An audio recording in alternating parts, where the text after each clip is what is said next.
Police ও স্থানীয়রা জানান, building for future limited নামক একটি ডেভেলপার প্রতিষ্ঠান ভবনটি নির্মাণ করছে। দুর্ঘটনার আগে 7 তলা ভবনের 6 তলায় দাঁড়িয়ে কাজ করছিলেন প্রকৌশলী ও শ্রমিকরা।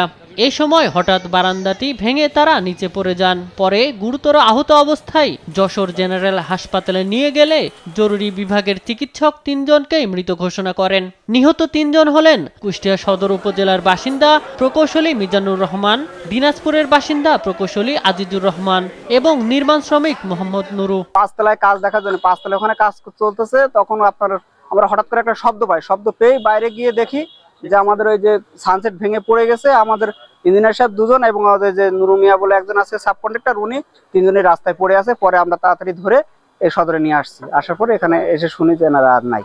ওটা হলো 5 তলা থেকে ভেঙে পড়ছে সম্ভবত, কারণ ওখানে বিল্ডিংটা তো 7 তলা। আমার চোখের সামনেই মুহূর্তের মধ্যে 2-3 সেকেন্ডের মধ্যে ওই 2-3 জন পড়লো, পড়ে একদম জায়গায় মানে এইভাবে পড়ছে 3 জনে।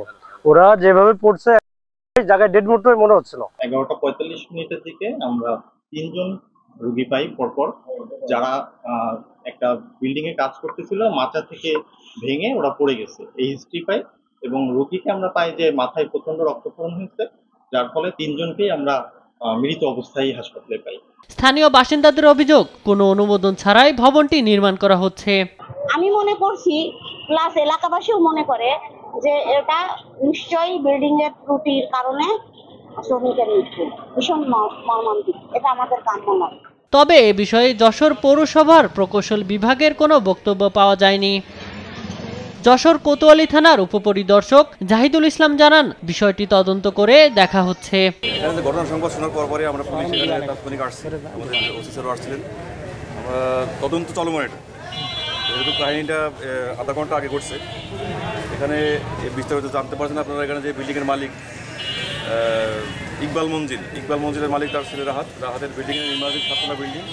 এই বিল্ডিংয়ে প্রজেক্টে এই নির্মাণাধীন কাজ চলতেছিল। কাজ চলার মতো 7 তলা বিল্ডিং 6 তলা বিল্ডিং থেকে ওনারা বেলকনি ভেঙে পড়ে যায় এবং ঘটনাস্থলে স্পট ডেড। নিহতদের পরিবারের পক্ষ থেকে অভিযোগ পেলে সে অনুযায়ী ব্যবস্থা নেওয়া হবে বলেও জানানো হয়।